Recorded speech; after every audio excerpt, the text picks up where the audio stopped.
Hey, everybody. I've missed you as I've been traveling.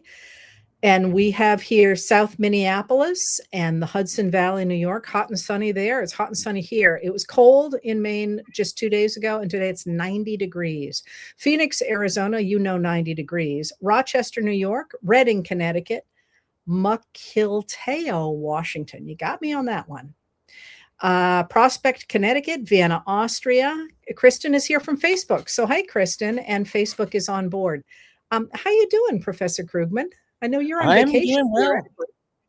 Yeah, I'm like I wrote the other day, I'm in Europe, which means I don't have to think about Trump 100% of the time, only about 90%. So that's a little bit of release psychologically. It's really astonishing, isn't it? Yeah. So, yeah. Anyway, but hopefully we don't talk entirely about him today. So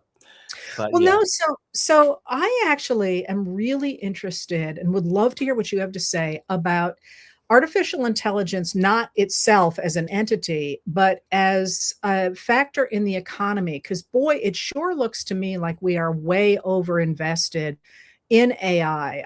I think the growth on the stock market is basically AI companies. We know now that AI is more, there's more construction in AI data centers than there is in commercial real estate. Now there's a lot going on in commercial real estate. And I'm wondering, can we just talk about that and you walk us through what this looks like? Because everybody keeps saying, oh, it's a bubble like, the housing bubble or like, the .com bubble. And I'm looking at it and saying, boy, it looks to me like it's deeper in our economy even than that. So what do you think about it? Okay. So I mean, obviously history is mostly what we have to go on and there have been many bubbles like this. I mean, it does look, there are clear resemblances to the .com bubble, which was really more of a com bubble because telecoms were a big part of it too. But it looks like the railroad bubble. It looks like the canal bubble in England and even earlier than the railroad bubble. So there's a lot of examples of stuff like this that have happened. As always, there's some broad similarities and these keep bubbles. Most of the bubbles were pretty clearly bubbles at the time, and that was certainly true for .com, which I still remember in real time. But this one is. I'm finding that the contrasts with the late 90s bubble are really illuminating. This one is really, obviously it's technology, it's lots of investment. There's an enormous enthusiasm of a kind, but in other ways it's quite different. So I don't know where you want. I mean, so let's start with this. I'm sorry, but what exactly is a bubble?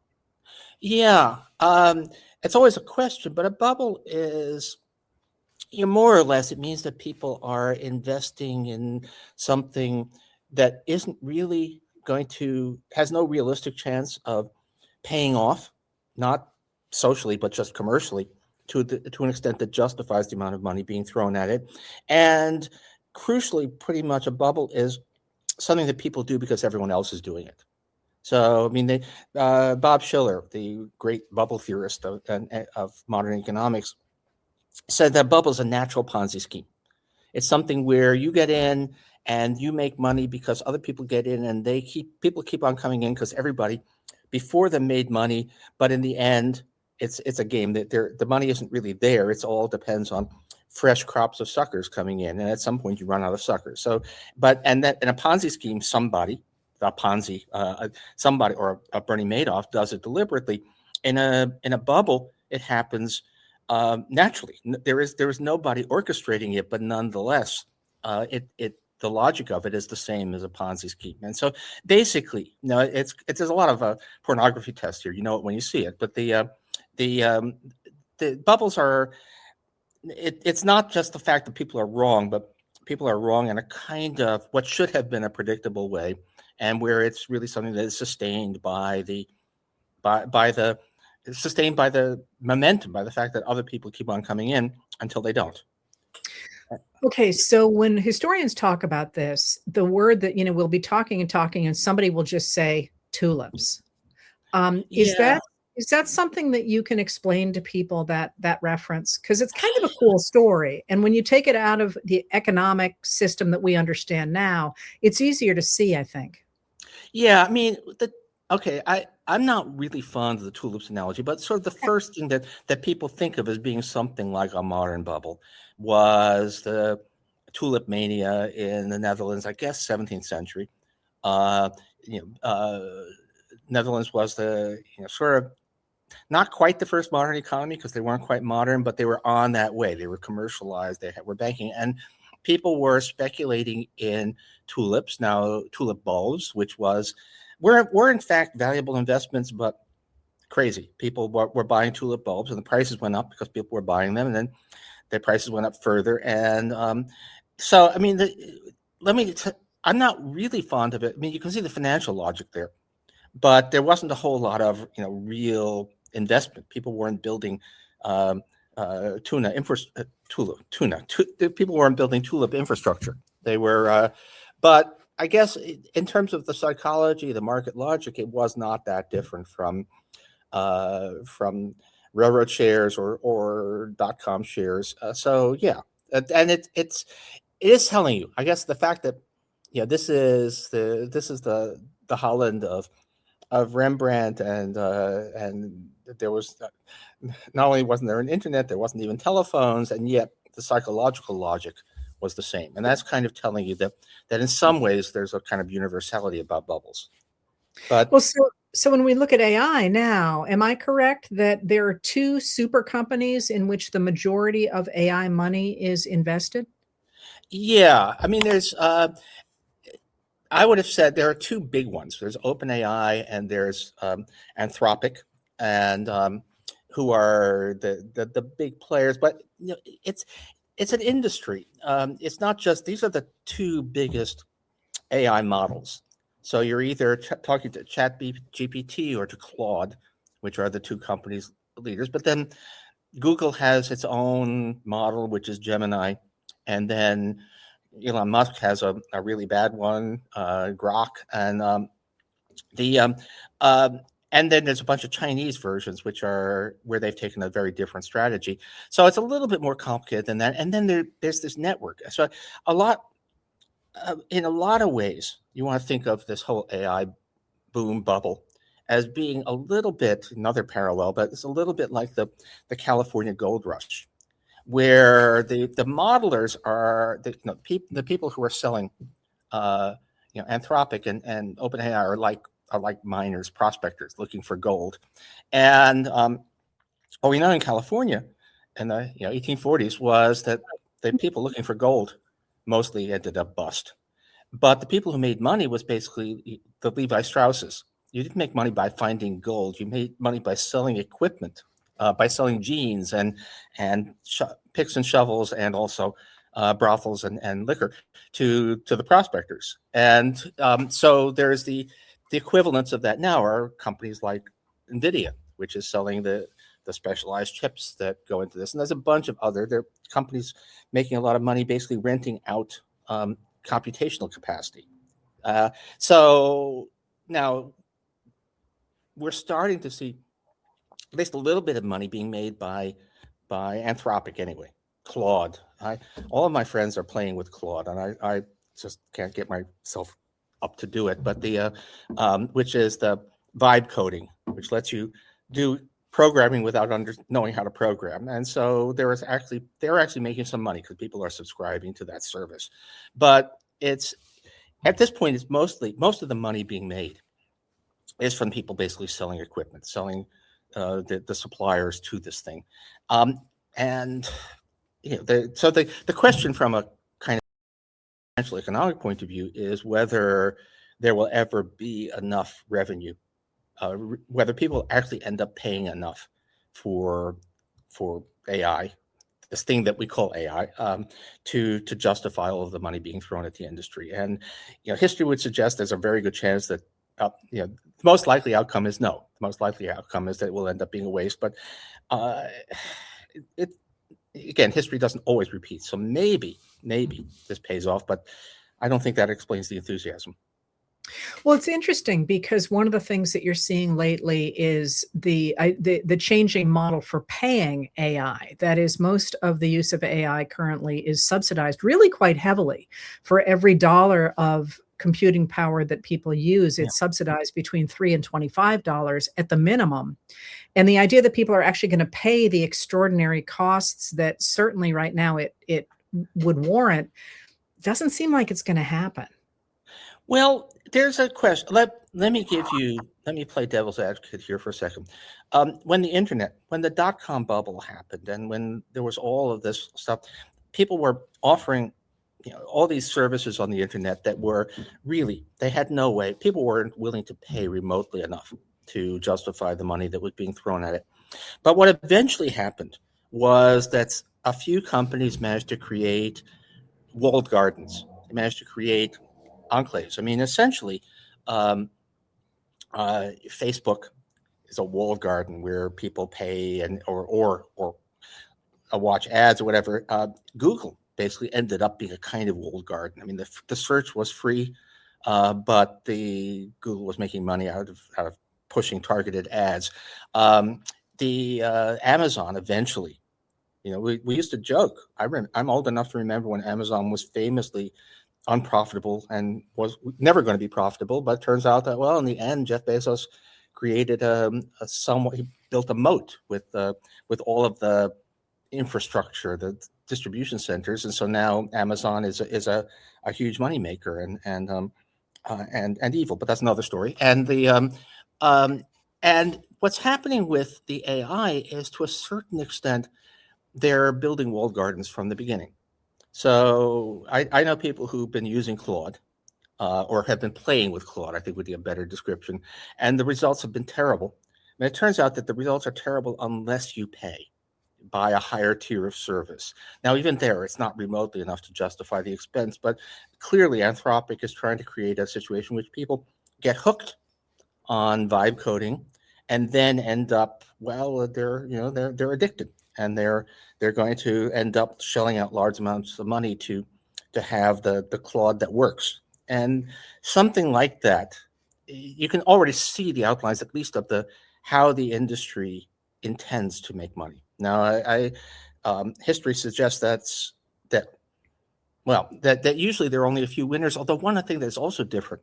Sorry, I'm going on, but from the dot-com bubble, is in the dot-com bubble there were hundreds of players trying to succeed, and in the end, just a few highly profitable corporations survived. This is not like that.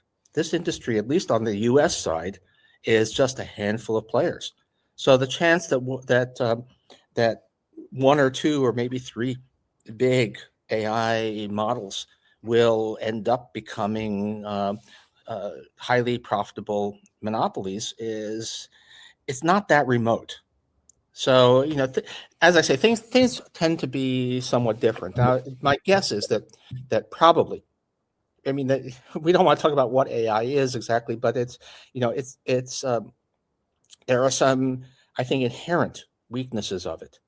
I mean, the technology where you cannot predict exactly what the tools will do, and you cannot know when they're going to betray you, right? When they're going to deliver hallucinations instead of actual true results. That's weird. I don't know if there's been anything like that. And there has to be some.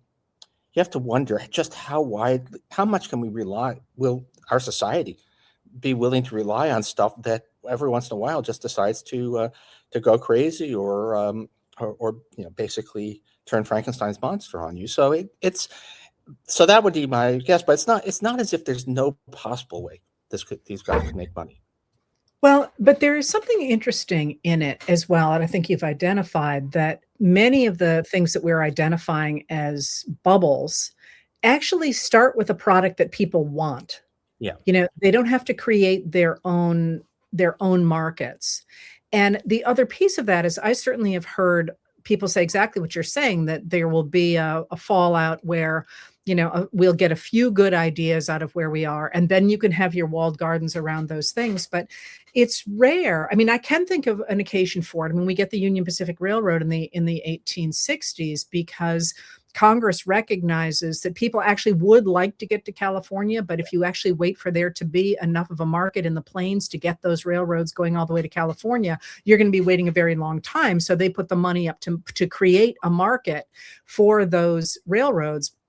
But then very quickly you get all these branch roads that lead to nowhere and end up feeding that railroad boom in the 1870s that collapses. So it does feel to me like we're with something different. You're not getting those walled gardens right now where people say, yeah, I really would want to get into that and I'm willing to pay for it. The way we were with iPhones, for example, or the way we were with the internet. I remember the first time I turned on the internet, I was teaching at MIT, and they made us take seminars so that we understood this new technology. And I can still remember going home and saying, oh my God, I cannot, but my world just changed because I can do all this research. And this is in the very early days. You look at the AI stuff and you think, I have yet, and I was an agnostic. I actually usually like new technologies. I took one look at it. I've been using it. I started using it pretty heavily just to see what it would do. And I have become completely against it because so far I haven't seen anything that isn't crap. I am willing to admit that there are places where it is probably a good thing, that, checking engineering plans, for example. We know that there are ways in which mixing cement, for example, and in construction projects are much more efficient if in fact you use AI. But like you say, right now, I don't see it taking off. Well, okay. You and I are, of course, not typical, and I'll break that down in a second because I think there's an important distinction here. But what I actually am using a little bit of AI for is actually producing transcripts of videos. You run the video through AI to produce a transcript, which is often hilarious in detail, but you can fix that, and you wouldn't believe what AI was making of the word vibe session. But anyway, but it can do certain things, and I do find that there's actually economic history. Often there are a lot of papers that have tables and charts, and I can feed them into a sort of low grade AI model. As a PDF and get the numbers out instead of having to type the numbers from the old papers. So there are uses even for someone like me. But the what is really and in a lot of ways, I mean, the AI it is kind of awesome how much it manages to produce intelligible, if sometimes dishonest, responses to plain language questions. That is awesome given where we used to be, but it's not reliable. But the main thing is that a lot of the AI, and certainly what is likely to be the paying uses of AI, is not coming from individuals. It's not coming from me or you or some middle manager deciding, hey, maybe I can use AI to do this better, or maybe I'm just going to have some fun with it. I do know people, slightly scary, who are developing relationships with ChatGPT, but it's mostly coming from people working at businesses and large organizations who are being told you must use AI. And this is something I've never seen before. This is kind of coercive technology adoption, where the big money is telling workers that you must use this technology. And one thing, you remember the early days of the internet, it was joyful. People loved the internet. People hate AI. We're now having a regular pattern at college commencements of speakers who start talking about AI, and all of the students start booing because everybody hates this. And the question is, how far can you go with a technology that everybody hates? So that's one of the things that really drives me a little. This is unprecedented. I don't, people, people whose jobs were displaced by power looms, the Luddites. Okay, they hated the technology because they didn't like what it was doing to their jobs, but people hate using AI. They hate the fact that other people are using it, but they are to a large extent being dragooned into doing it. And that is, I'm not sure that I can think of a historical example like that. And it doesn't seem like it's a very sustainable path forward.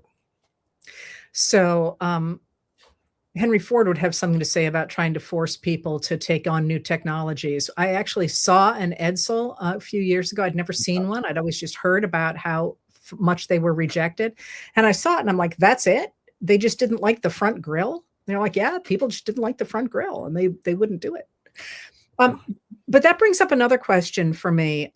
You're hearing a lot. There were stories out today about companies cutting thousands of jobs because people were being replaced by AI. And I have a question for you about that. And I actually then want to end with like, what does this look like for the entire society? But it certainly looks to me that as the economy slows down, that it's certainly possible that companies are letting workers go, saying it's AI, and what they're really doing is they're reducing their forces.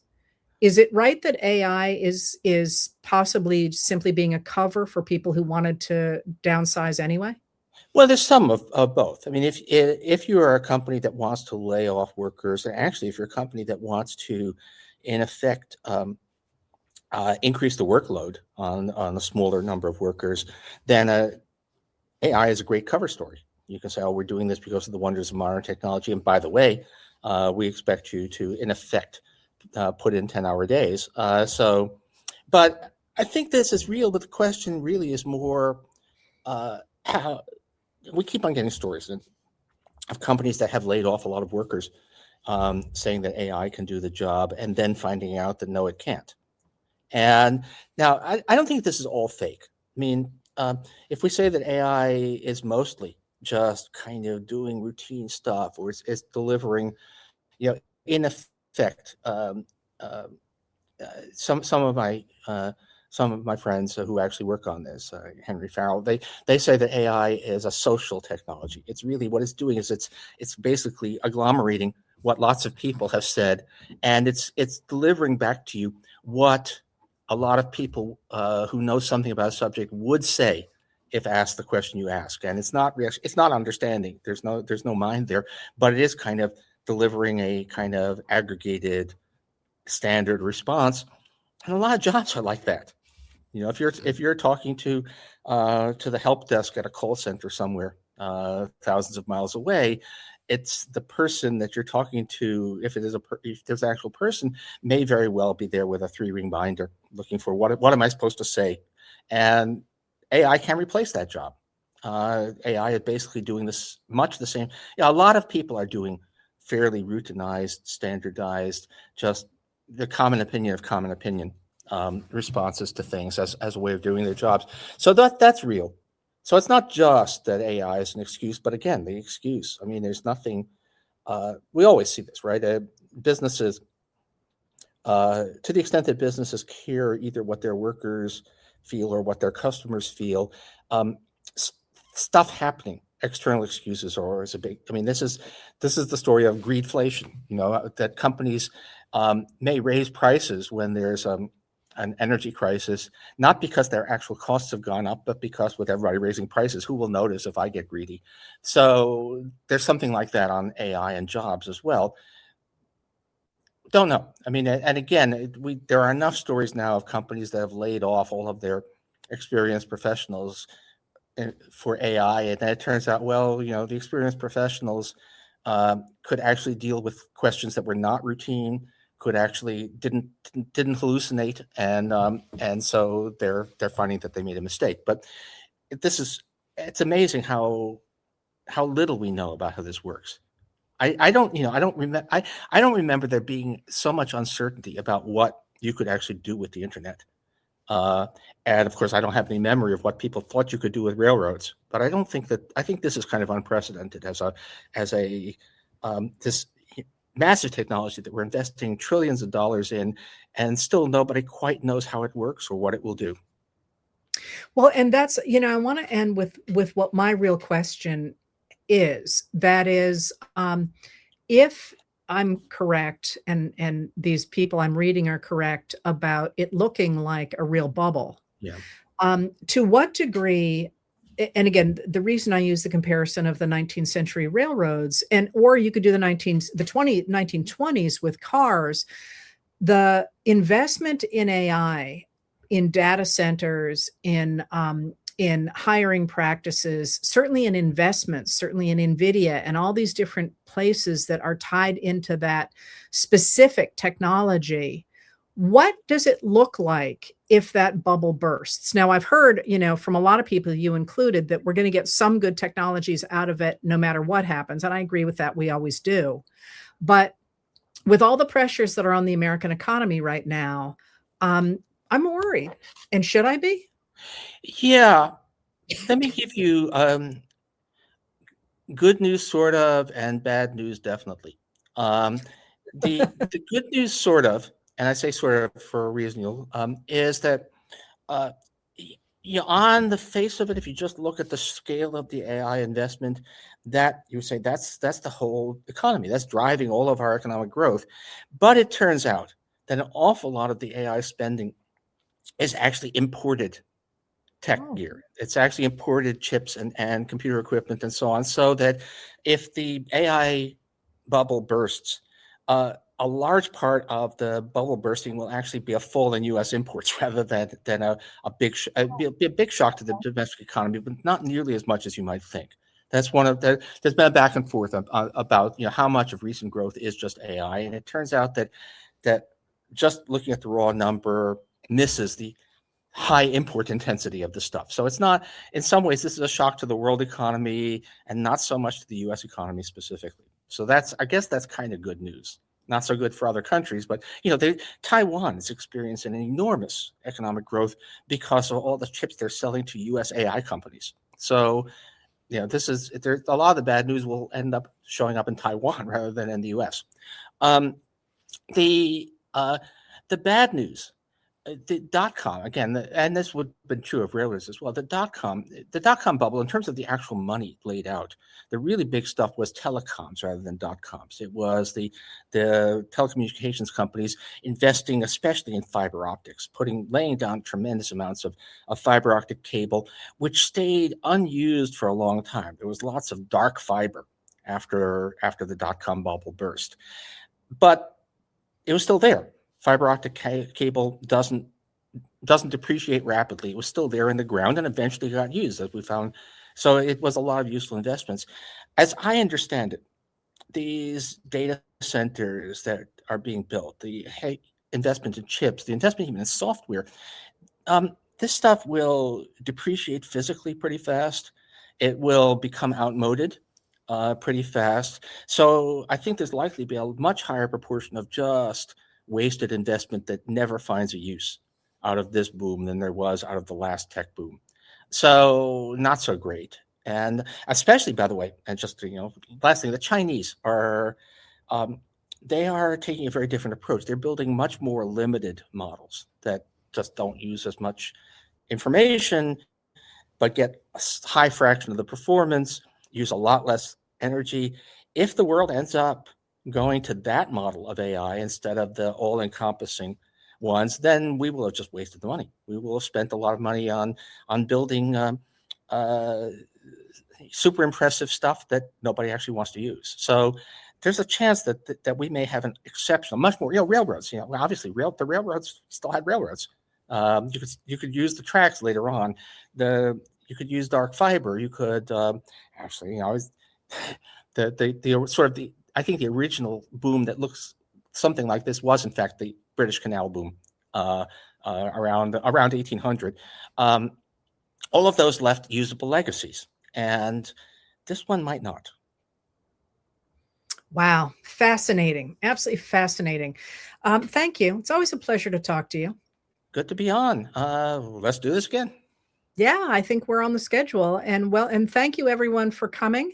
I'm afraid I don't know what the schedule is, but we will post it. Working on it. And enjoy the rest of your vacation. Thanks. When do you come? When do you come? When do you go back to work? Well, I'm working. I know. But Same. no, I'll be back in the States in early next month. And, Super. But no, it's academia, as you know. I actually have.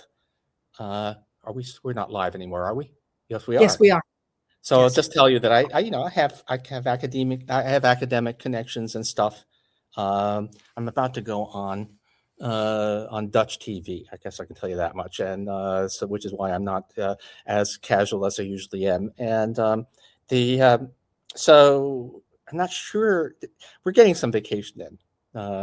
Robin and I are going to be being in the Netherlands. We're probably going to be going on a bike trip with friends tomorrow. But Oh, that's lovely. so there's plenty of stuff. But it's yeah, it's. It's nice to have some distance, although I am missing New York at this point. Well, you're not, because I was just there, and it's hotter than the shades of blue Hades. Once it comes down, once the temperature comes down, you'll like it again. Yeah. It is beautiful, but boy, it went. I was in Boston yesterday. It was 96 degrees. Oh, God. Yeah, but anyway, all right. Have a wonderful rest of your vacation, and we'll talk soon. And thank you, everybody, for being here.